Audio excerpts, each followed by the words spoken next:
all the games I used to play in my younger, wilder days. Thank you for visiting jacobygolf.com.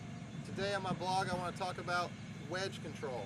If you've watched my previous videos, one of my first ones I talked about controlling your distance with your backswing and follow through. Now we want to take that one step further and really kind of dial in our wedge distance. So today I want to briefly talk about setup and then teach you 3 different swings: a 9 o'clock, a 10 o'clock, and 11 o'clock swing. So first off, let's do a quick recap on how we set up for a wedge shot. I've got my 57 degree here that I use a lot around the greens. So if I was going to set up to hit roughly a 60-yard wedge shot, I would set up my ball position fairly middle, feet pretty close together. I'm going to slide my hands down towards the bottom of the grip to get a little better control and make sure I've got quite a bit of weight on my front foot, roughly say 75% of my weight on my front foot. I want to start it there and keep it there. Now that I know how to set up, let's talk about those 3 different swings: 9 o'clock, 10 o'clock, and 11 o'clock. What I mean by those is, if the golf ball is at a 6 o'clock position on a clock, if I take the club back where my arms are roughly waist high, that's going to be a 9 o'clock. If I go a little bit farther, say my arms are about chest high, that would be 10 o'clock. 11 o'clock would be more of a full swing when my arms are close to head height there, okay? So, if I do those 3 different swings, as we talked about earlier, how far back you take the club controls your distance, and since that should give you 3 different distances. I carry 4 different wedges in my bag. I carry a 63, a 57, a 51, and a 46 degree wedge.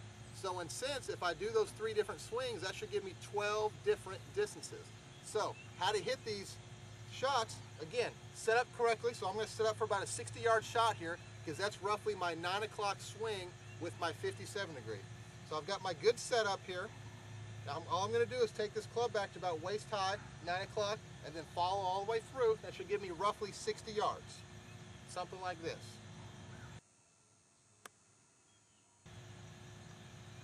Okay, there's a 60-yard shot. Now to add a little bit more distance, let's say I want to go roughly 80 yards, which is going to be about my 10 o'clock swing. I'm just going to take it up where my hands and arms are roughly chest high. So again, same good setup, everything the same. I'm just going to lengthen my backswing till my arms are about even with my chest.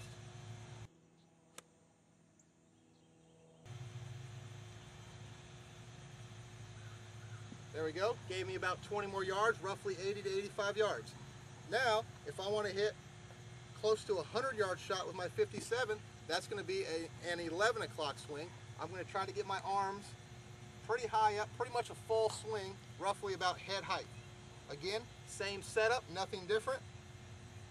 Let's take it back to about 11 o'clock.